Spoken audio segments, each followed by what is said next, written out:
읽어주는 아침 묵상 말씀입니다. 오늘은 출애굽기 7장 말씀으로서 지혜로운 신앙인이라는 제목으로 묵상하겠습니다.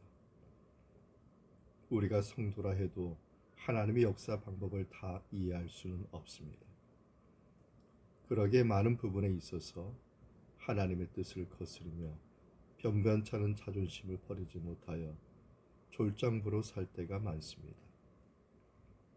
그러면 우리가 어떻게 하면 하나님 앞에서 지혜로운 신앙인으로서 살아갈 수 있을까요? 첫째는 하나님 앞에 지혜로운 사람으로 살기 위해서는 믿음으로 순종하는 삶을 살아야 됩니다. 본문 6절과 7절 말씀입니다. 모세와 아론이 여호와께서 자기들에게 명령하신 대로 행하였더라.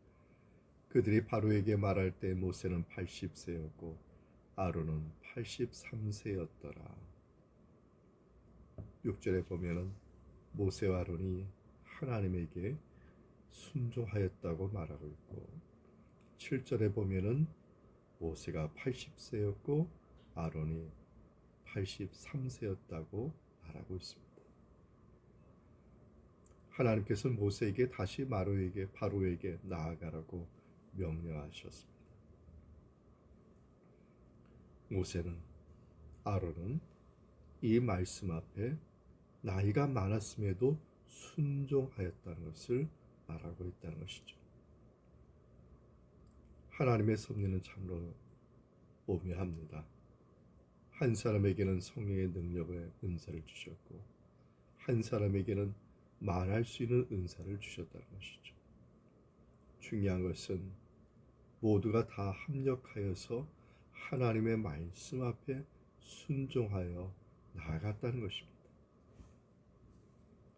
하나님의 말씀에 믿음으로 순종하는 것이 이것이 바로 하나님 앞에 지혜롭게 사는 지름길이라고 저는 보고 있습니다. 하나님의 말씀은 인간의 지혜로 판단할 것이 아니라 하나님의 말씀으로 나 자신의 지혜를 판단해야 한다는 것이죠. 다 이해할 수 없지만 하나님께서는 어떤 분이냐? 좋은 것을 주시는 분이시다.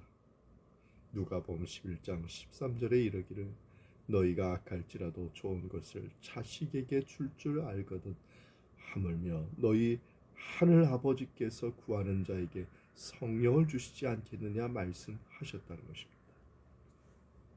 우리는 하나님의 일꾼으로서 주님의 말씀을 어떻게 대하고 있습니까?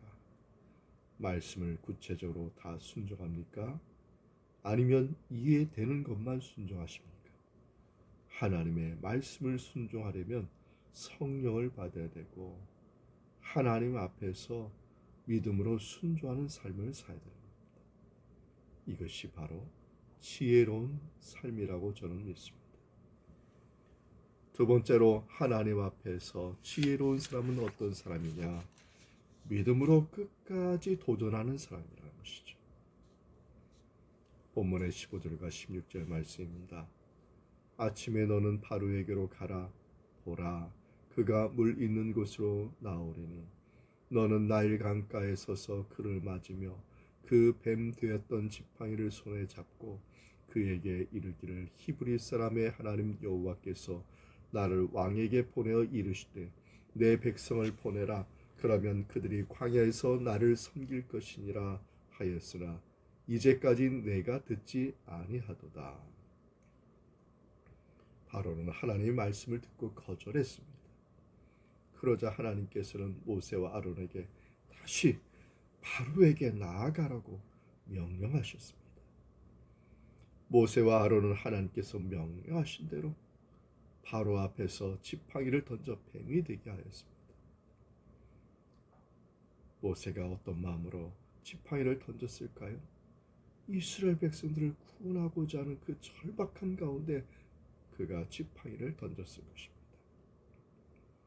우리는 어떤 목적으로 기적을 바라고 어떤 목적으로 하나님의 뜻이 이루어지기를 원합니까? 하나님의 나라와 의를 위해서 하나님의 기적과 하나님의 이적이 하나님의 뜻이 이루어져야 한다는 것을 우리는 기억해야 될 것입니다.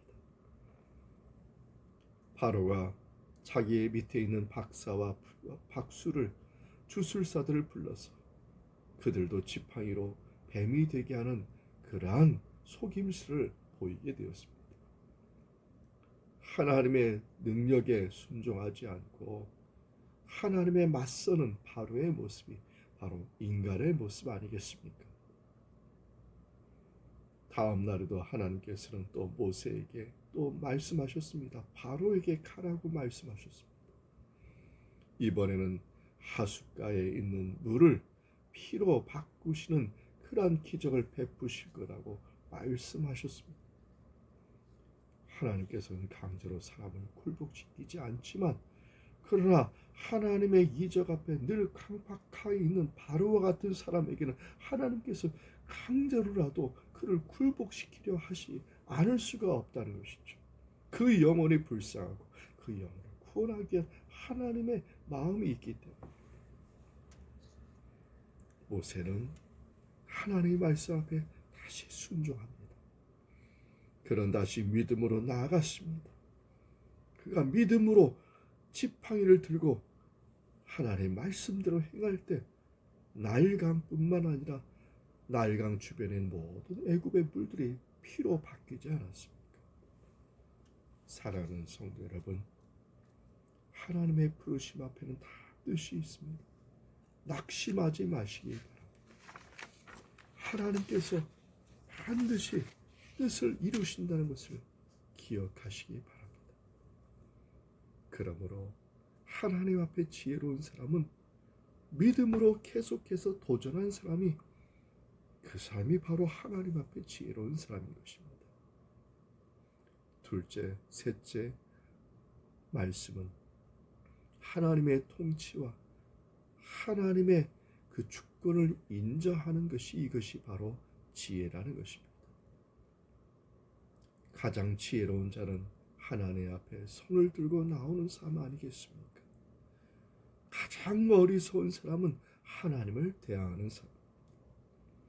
오늘 본문에 보면 가장 지혜로운 사람이 누굽니까? 모세와 아론입니다. 가장 어리석은 사람은 누굽니까? 바로 애굽의 바로 왕이고 애굽의 사람들이었습니다. 그들의 어리석음은 어떻게 됐습니까? 온 물이 다 피로 바뀌어서 7일 동안 물을 먹지 못하여 고통을 겪었다고 본문 24절과 25절에 말하고 있습니다. 하나님께서는 회개치 않는 자에게 하나님의 진노가 얼마나 무서운가를 보여주고 계신 것입니다. 애굽 사람들은 자신들이 숭배하는 나일강의 신을 버리지 못하였어 회개하지 않았습니다. 하나님의 주권과 통치를 인정하지 않기 때문인 것입니다. 사랑하는 성도 여러분, 우리는 하나님의 주권과 통치를 인정하는 지혜로운 사람이 되어야 할 줄 믿습니다. 그러므로 우리가 잘못된 일을 하거나 잘못된 선택을 하거나 잘못된 길을 가고 있다면 우리는 즉시 회개하고 하나님의 통치 안으로 다시 들어와야 되고 주님 안에 예수 그리스도 안에 사는 삶을 살아야 될 줄 믿습니다.